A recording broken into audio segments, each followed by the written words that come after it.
Un aspecto que es importante a considerar en la evaluación social de proyectos es un aspecto que suele olvidarse en la gestión privada de proyectos. En realidad es común a ambas, pero en el caso de la evaluación social, este es un tema que se ha implementado en prácticamente todos los países de la región. Son sistemas centralizados de gestión de proyectos. ¿Qué significa eso? Significa que Chile y muchos otros países de América Latina hoy día tienen un sistema que permite hacer comparaciones de paquetes de proyectos de iniciativas de inversión.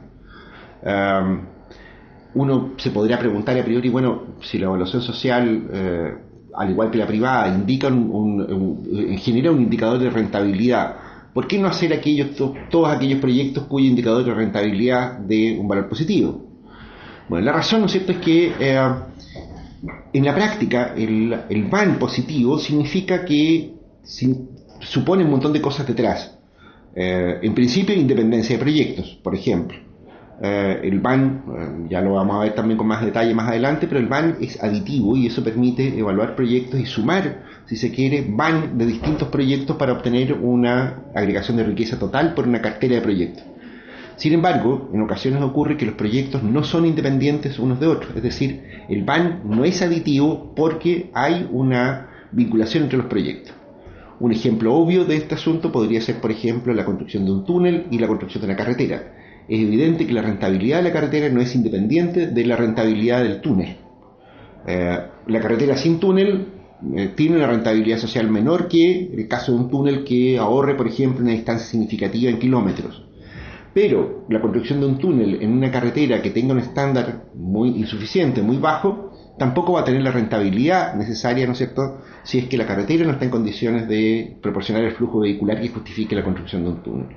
Ese es un caso, ¿no es cierto?, de proyectos que no son aditivos, no tienen una rentabilidad independiente uno del otro.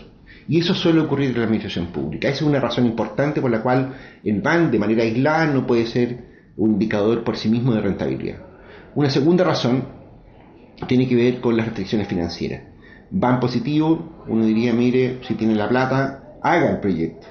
Sin embargo, no siempre el financiamiento para los proyectos está disponible. Las restricciones financieras, en este caso, pueden hacer que no se hagan todos los proyectos con rentabilidad positiva. Por otra parte, también hay proyectos que tienen plazos de ejecución distintos. La construcción de un embalse supone años de estudios previos antes de la construcción. La construcción de un hospital, más o menos lo mismo. Sin embargo, la pavimentación de una calle no supone plazos de ejecución ni de estudios muy largos y por lo tanto son proyectos de más rápida ejecución y por lo tanto también de rentabilidad más inmediata. Todas estas causas, ¿no es cierto?, todos estos fundamentos, ¿no es cierto?, hacen que los proyectos no tengan un indicador indudable de rentabilidad. Es decir, no todos aquellos proyectos que tengan una rentabilidad positiva o que tengan indicadores de algún tipo que sean positivos pueden realizarse simultáneamente. Y eso obliga a, de alguna manera, priorizar proyectos, ¿no es cierto?, con variables que son extra financieras.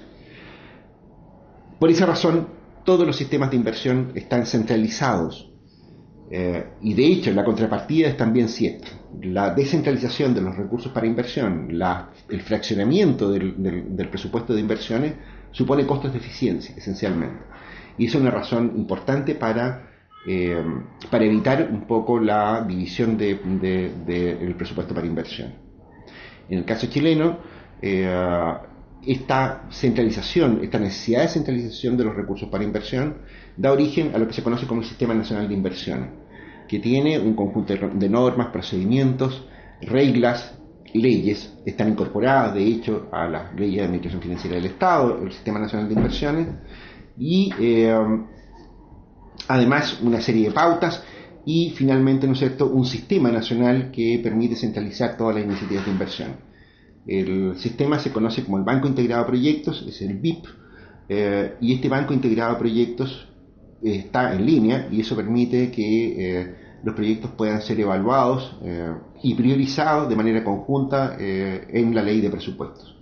En el caso chileno, finalmente los presupuestos que se van a ejecutar en un año, en un periodo cualquiera, un año calendario en este caso, lo define el Parlamento a través de la ley de presupuestos. y ese presupuesto de inversiones, ¿no es cierto?, que se define periódicamente, sería prácticamente imposible de realizar sin este Sistema Nacional de Inversiones que lo soporta y que proporciona la información comparable para decisiones políticas. En la bibliografía que se va a proporcionar, se proporciona un ejemplo que es muy elemental y que permite entender por qué incluso indicadores tan prestigiosos, tan conocidos por todos nosotros, como el BAN, la TIR y otras más, ¿no es cierto?, son indicadores insuficientes. El ejemplo, de hecho, muestra que la agregación de un proyecto, incluso modesto, bastante pequeño, ¿no es cierto?, en relación a una cartera de proyectos, puede hacer cambiar las decisiones óptimas de inversión en un horizonte de tiempo determinado. ¿Qué es lo que ocurre en ese ejemplo? Ocurre que